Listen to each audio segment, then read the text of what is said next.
रुक रुक रुक रे टरेनिया ले ले चल जनुआ के गाँव।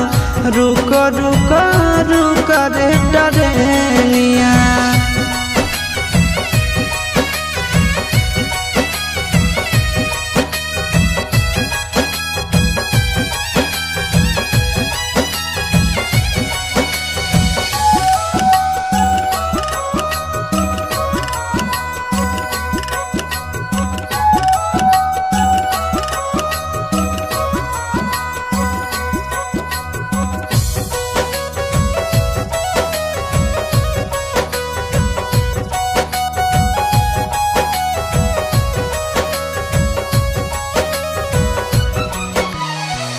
मनवन लागत होत है पिया के आंगनवा।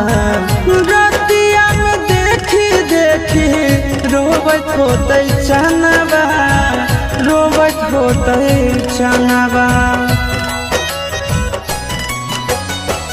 मनवन लागत होत है पिया के आंगनवा।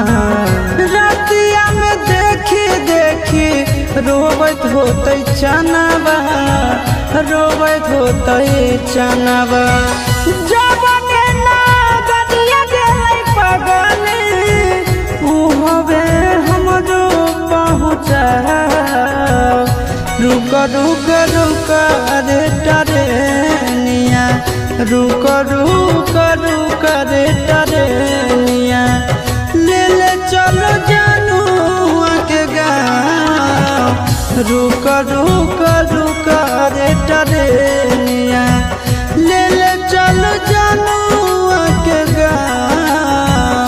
रुक रुक रुक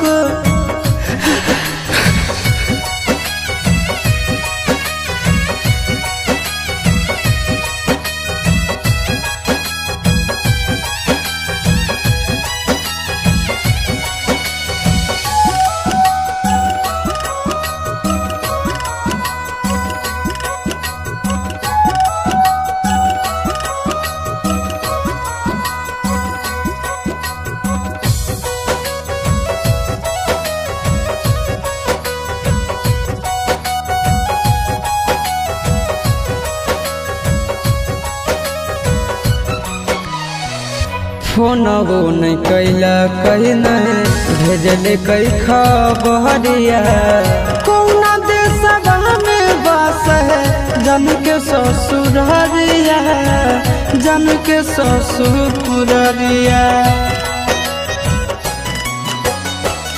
फोनवो नहीं कैला कहीं नहीं भेजले कई खबरिया।